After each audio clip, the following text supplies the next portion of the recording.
Once you decide to rebrand, once you decide to become that girl, then it becomes, how do I actually live it? How do I actually do it? Okay, wait, can we talk about something real for a sec? When I decided to create the life that I can't wait to wake up to, when I decided to create a life by design, when I decided that I wanted to become the woman that I've always dreamed of, that I wanted to become that girl, I thought that I had to take massive action to get me there, which is half true, but not totally true. I went about doing it all the wrong way. I'm sure you've seen it everywhere. It girl, that girl, all of those wonderful things. They're a Pinterest aesthetic. They're a vibe. And I do love a vibe. However, is it actually attainable? Is it actually attainable? And are you going to actually stick with becoming that girl and that new version of yourself if you drastically change all of your habits and drastically change your life? Is it actually going to work for you? The habits that changed my life aren't much in the mornings and going over to Pilates, although I love those things. But the habits that changed my life were not glamorous ones. They were honest. And when you want to become a better version of yourself, when you want to be the girl that you've always dreamed of, you have to be very honest with yourself. In my last video, we talked about the decision to rebrand and some of the steps. We didn't really get in depth to becoming that girl, to becoming a better version of yourself. I want to start breaking down all of those habits. And I'm going to go way more in depth so that way we can really step into that energy together. I'm Paris. If you're new here or if you're not, welcome back. And in my corner of the internet, we're all about personal development, becoming that girl and being the best version of yourself. I'd love to connect with you on all the other social media platforms. I'll link them below. Let's get into the video. 3 things that actually made me feel like that girl. And you already know where I'm going to go. It's my favorite thing, morning routine. I'm not saying that you have to have this crazy long morning routine where you're getting up at 3 in the morning, you're getting up at 5 in the morning, getting up at 6. Although I do enjoy getting up early and doing a morning workout, and I love the energy that it just gives me for the whole rest of the day. And whenever I really need to kick my butt into gear, or if I need to refocus, regroup, that's how I reset. I love doing that. But that's not what this video is about. We're not going to talk about all the crazy things you should do to have the perfect morning routine to be that girl. That's not this video. If you sleep in, pull yourself out of bed, barely get going, barely get into the day, and then the day starts happening to you. You're not controlling the day. You're not writing the narrative of the day. You're just responding to how the day is for you. Or if you rush out of bed, you rush to get ready, you rush to work, and the day is just running you, you're going to get burnt out.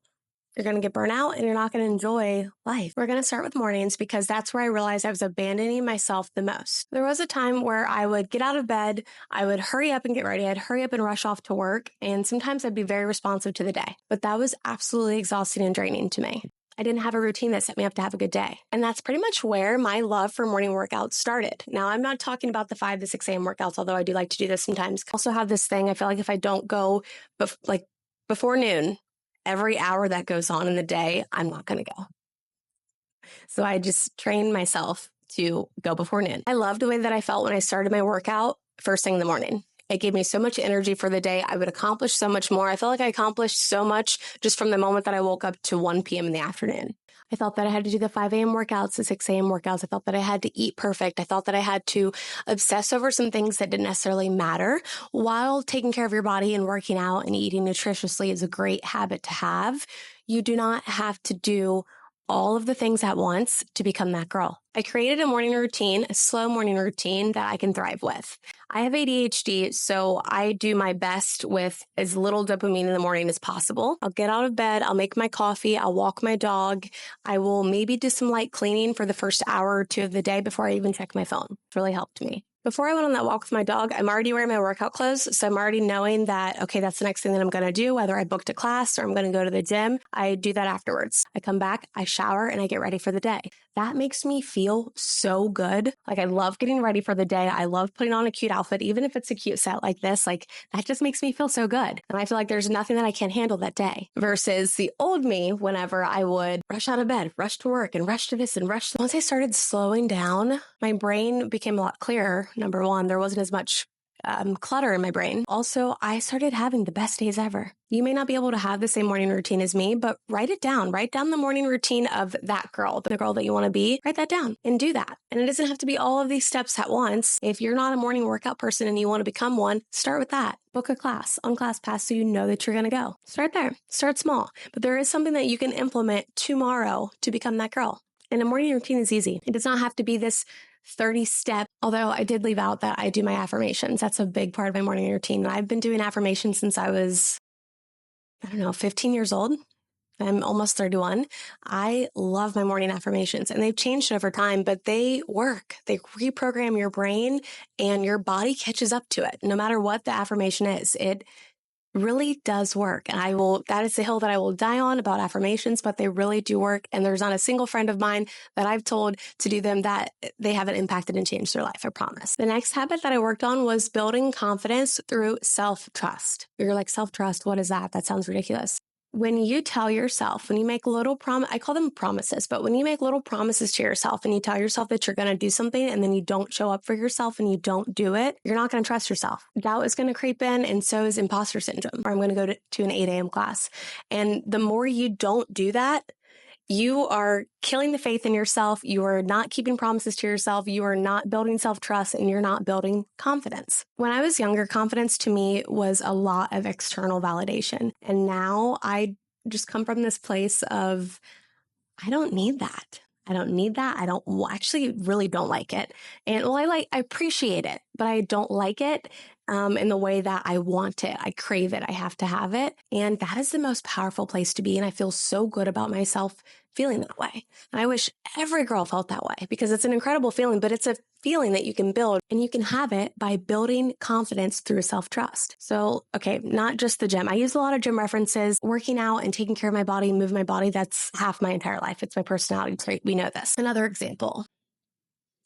That guy that you have in your life that does not meet your standards, does not respect your boundaries, or you just know that you should not be spending time with him. You should not be giving him the time of day, let alone letting him consume so much of your mind. You say you're done with him, yet he texts you and you're, I've got to text him back immediately. That is not building confidence through self-trust. If you say that you're done with him, if you say that I have standards, I have boundaries, I love myself this much, this is how I feel, he either needs to respect that or get out, and you allow him to continue to disrespect those boundaries and those standards that you've set for yourself, you're not trusting yourself. You're not believing in yourself. If you're someone who goes to happy hour often after work, and you want to stop doing that. You're like, I only want to go to happy hour once per week. I don't need to go 2 to 3 or to 4 times, however many times it happens to be. I want to go once. And then every time your other coworkers ask you, do you want to go to happy hour? Yeah, I'd love to go. And you go and you join them after work. That is not going to build confidence through self-trust. But what about that promise that you made to yourself, that you were done doing that? You cannot trust yourself, and you cannot build confidence if you're not keeping the promises to yourself. And there have been times where I've made promises to myself and I have not kept them. I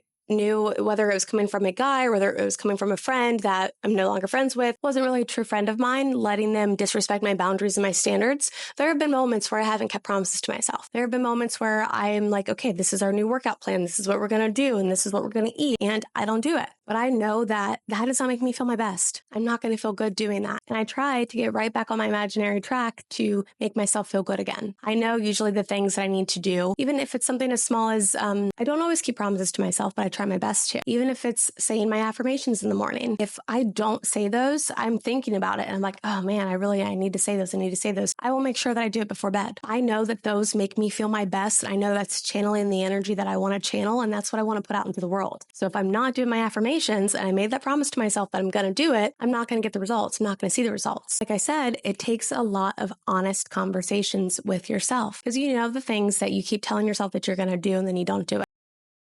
And then you wonder why you're not confident. Then you wonder why you don't believe in yourself. Then you wonder why you don't feel your best. And to become that girl, to glow up, to become the best version of yourself, that starts with not abandoning yourself and keeping those promises that you make to yourself. This is the mindset shift you need. You don't need to be perfect. You need to be consistent. Consistently show up for yourself, consistently keep promises to yourself, and that is going to build confidence through you trusting you.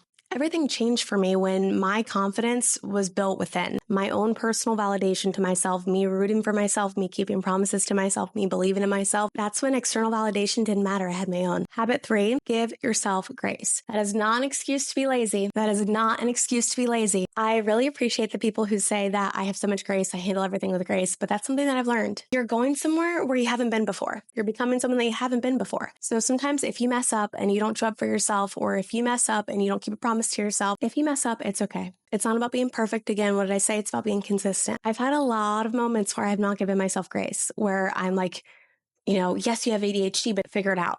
Don't use it as an excuse. Or when I